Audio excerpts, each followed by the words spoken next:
Hi, this is Melinda from melindaz.com, and today we're going to talk a little bit about motivation. This is a pressing point for a lot of folks that I speak to, and I got a couple of requests for it on the website just in the last day alone. So here is some ideas about motivation, specifically how to stay motivated while you're doing something for the long term. So I think the first question is, why is it so hard? You have a goal, you know what it is in the end, but why is it so hard to stay with it and achieve it? So we have to understand motivation begins with the idea of I want to be successful. I want to make a lot of money. I want to be thinner. I want to be happy. And ideas, though, are fleeting.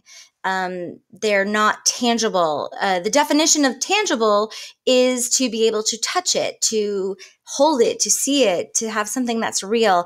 And an idea in itself is intangible. Think about a grocery list. So you want to go to the grocery store and you have a list of things you want to buy, and you could keep it in your head and go to the grocery store and come back and you realize you left like 5 items back at the store. Or you could write it down and have a list, go there, and have a greater chance of coming home with a successful fulfillment of what it is that you need. So that's an idea that was made tangible by putting it on a list, and therefore you have a higher success rate. So that's what we want to do with our goals, and that's going to help us in our motivation. So let's talk about motivation in and of itself. That motivation is usually spurred on by an external force. So it could be your boss or your spouse or your family in some way, or even just society. They put some sort of pressure on you. They make you feel obligated. So that means that what you're doing is forced and unwilling, and it's going to have that external factor. Now, there's the idea, though, of inspired motivation, and that's something that comes from within. When you're inspired by something, then you yourself are making that choice to do it. So that's going to drive you. Now, when it comes from within, you also have a greater mind, body, and spirit connection. So that could be a driving force as well. It ignites your passion. It resonates with you. And when something resonates with you, it actually vibrates on like a cellular level. You can feel it all throughout your body. It has a longer longevity of that idea of motivation. And then also, I usually recommend kind of recording what that inspiration is. And I don't mean like a video like this, although that might work, but more write it down, put it on a calendar, put it in your journal, put a Post-it up.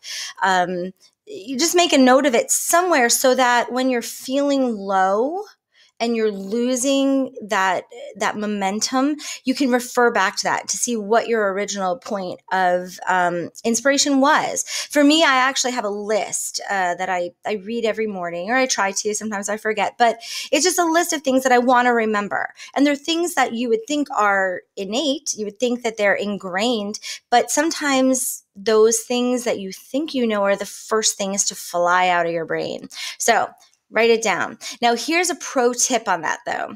If it is not inspired, if your motivation is uninspired, then either reframe it or just kill the idea. So reframing means you're putting it into a different perspective. So if you're thinking that this is an obligated motivation, you have to finish a report for work and you're not feeling really motivated about it. Reframe that. Try to find a way that it would benefit you, a way that would inspire you. Maybe if you finish the report, you're going to get a promotion that's going to be a bigger paycheck, which is something that you have on your list, or you'll get an account, or whatever it might be that's good for you, and then that'll help fuel your motivation, because really uninspired motivation rarely succeeds. So moving forward, getting to the why of your goal. Why do you want this? What is your definition of that goal? And this is important because we want it to be clear and we want to go deep on it. And again, we want to put it down on paper because that is the best way to really flesh it out, to get down to the heart of what it is that you really want. Also, what are your reasons for this goal? Do you want it? or do other people want it for you? So that's going back to the motivation versus inspired motivation. Is it an obligation? Are you desperate for it? Desperation can come in a lot, especially in terms of money or even weight loss. People feel like they need this right now, otherwise their whole life is going to crumble. And if the motivation is misplaced, then you're not going to have great success on a long-term journey. So going to the positives here, what benefits would you receive with that achievement? These are all things you need to process. What does your life look like if you successfully achieve this goal? And go detailed with it. Think about like all of the little factors, things that you think are minutia, but that create that whole vision. In fact, some people like to make a vision board where they'll take out pictures and quotes and whatnot, put it onto a poster board or a cork board or even just a piece of paper. Or a Pinterest is a good way to think about that, and it gives them a visual gauge of what it is that they want, so that they can see it and process it that way. And that's how they make intangible things real. And on the flip side, you can also look to see what consequences would there be if they're not achieved. Now, this typically is a negative way to look at things, but in this instance, it's okay because unfortunately, society has kind of conditioned us to look for the negative. So if that's easier for you, then once you get the negative, you can realize that the opposite of the consequence is the benefit. So it's the yin and the yang. You need to have the consequence and the benefit in order to see the contrast. All right, so some common goals that I see, and these are typically the ones that we're talking about: losing weight, starting a business, being happy, things in that realm that are ideas, and then they sometimes have a journey attached to them. So how do you stay motivated? Well, let's look at the first ones here on the intangible method. So losing weight in and of itself is intangible. It's a journey. It's an idea. And then people, when I ask them, what do you do for that? They say, well, you say, why do you do that? They say, I want to feel better. I want to be a better parent. I want to feel comfortable taking pictures. None of that stuff is something that you can grab onto. All of that is more ideas, more theories about how that would benefit their life. But we want to go into the tangibles so that we know what action steps we need to take. Same thing with starting a business. I need a change. I want to work for myself. I want to have that freedom. I want to make more money. Great ideas. How are you going to do it? Being happy. I want to feel better. I want to have less anxiety. I want to have more peace. And I am not kidding. The number one thing people say when they tell me that they want to be happy, and I say, why? They say, so I can be happier. All right. Well, I guess you get the idea here that intangible goals are just ideas. So let's make them real and make them tangible. So here are just some ideas. These are not like set in stone, but maybe it'll give you some perspective on how to create any idea into a tangible goal. So if you want to lose weight, or sometimes people say, eat better, eat clean. It's kind of the same idea. You can keep a journal of compliments. If you're losing weight and people are noticing, they're going to say things to you like, oh, you look great, and I love your outfit, and you're glowing, or whatnot. So write all this down. Write down who said it. Write down what you were wearing. Write down what the date was. And that way, when you're feeling low, when your motivation is low, then you can open it up and touch it and see it and remind yourself. Sign up to run a 5K that has a designated amount of time. It includes exercise, which is training that is part of some people's weight loss journey. You can also incorporate friends into that. You can get other people accountable, which we'll talk about later. That's a tangible goal. There's a date. It happens. There's a race. Blah, blah, blah. Fit into a particular dress or pants or whatever. I typically don't subscribe to the number on the scale. So clothing could be a good way for a weight loss milestone or metric there. So, that it's something tangible. Same thing with a business. Write your business plan. Don't just sit around and theorize and philosophize about it. Write it down. And once you start writing it, you'll notice all the ideas that are coming to mind that really just create all of the different branches and components of what your business is going to be. Create a web page. It doesn't have to be anything big. You can make a cheap drag and drop web page. And you have a calling card now. You have a place to direct somebody that makes it real, and solicit your first client. It could be accidental too, but sometimes just getting that first client when you don't even think you're ready is how you put the wheels in motion to making something real. Yesterday, we talked a little bit about just doing something, jumping in with 2 feet and not spending too much time on the planning. And that's a good example of that.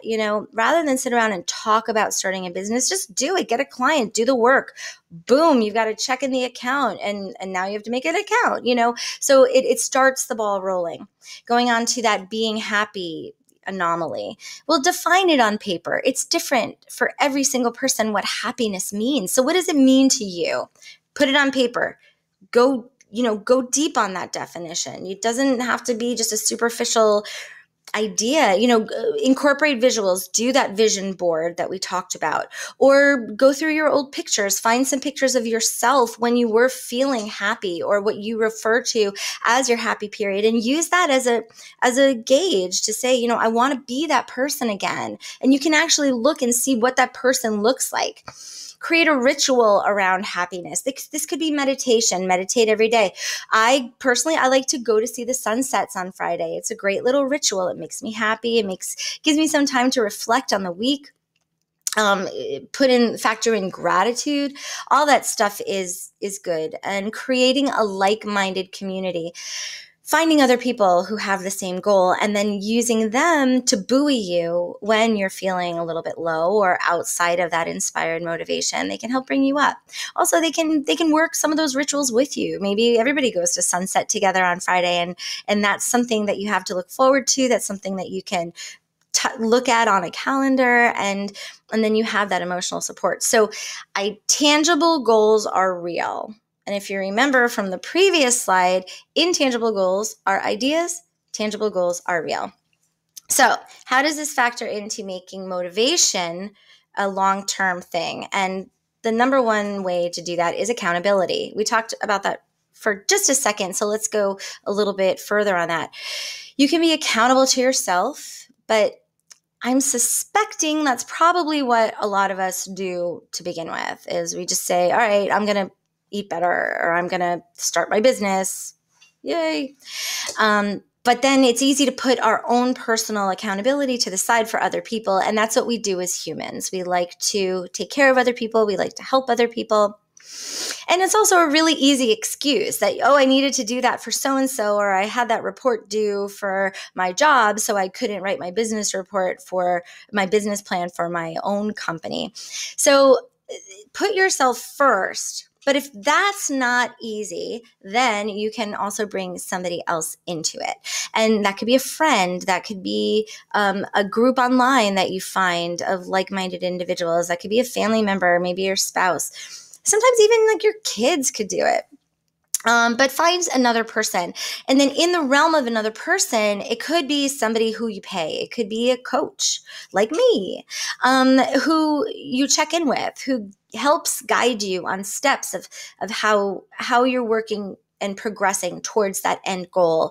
And once a week, a couple of times a week, whatnot, you just check in and having that accountability. And then on top of it, paying for it adds more value, so that it means that you'll show up to yourself on that accountability. But same thing with others. Like, you may make a date with yourself to go to the gym, but it's easy to cancel. You can say, I'll go tomorrow, or I'll do a workout at home later, which you never do, right? Or you could say, I'm supposed to meet Sue at the gym at 5:00 for that body pump class. So I have to go because she's depending on me. Or, I already paid for my coaching package this month, so I'm going to be available for that call on Friday at 2:00, however it works. Now, here's some statistics. You have a 65% chance of completing a goal if you commit to being accountable to somebody else, but you have a 95% chance of succeeding if you have an appointment with that person. So that's that appointment at the gym. That's the appointment with the coach. That's that, appointment with your lawyer to get your paperwork in order, or whatever it may be to get to your final result. What it's not showing here are the percentages of if you are not accountable. And I don't have them to show you, but I can tell you they are low. All right. So what do you have to do? What's your next step? What's your homework on this? Define your goal. What is it? Think about it. This takes work. This isn't something that you can just willy-nilly think about. I want you to put time aside, carve it out, put it on your Google Calendar, and then sit there and write. And I personally prefer to write by hand. I feel like I get more connected to it that way. If you need to type, if you need to dictate, do it. That's fine. As long as you're doing it, put it down somewhere, let the ideas flow, give yourself the opportunity to really dig, and see what is your goal and what is your why. Be honest about it. Turn that idea, turn that why into something tangible. Make it real to you. Create, if it's not something that you can physically hold, create something physical around it so that you have that. Create a system of accountability. Find somebody to bring on your journey with you. And then I wrote, lather, rinse, and repeat periodically, especially for long-term goals. Because as time goes by, we all change. Our needs change. Our level of expertise and understanding changes. And as we go down a journey, we make mistakes and we learn from them and we grow from them and we find best practices for that. So you can't just expect to say, here's point A, here's point B, and I'm just going to go. You need A1, A2, A3, A4, or better yet, just go A to Z and then create lots of little steps in between. And on those steps, you get to reevaluate. Okay, I made it to this milestone. Now, what is my goal? Is my goal the same? Has my goal changed? Has my goal evolved? What is my why now? Is it still the same?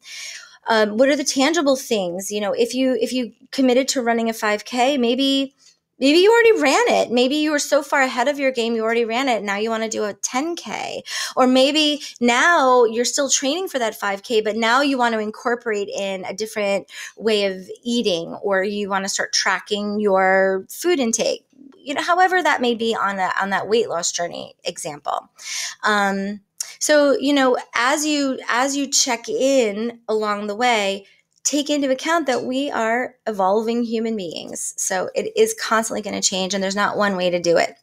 Also, this may not be the right way for you, and that's up to you to customize. That's up to you to be honest. Work with your accountability partners and talk to them. Say, I'm being honest, I'm being vulnerable about what my goal is.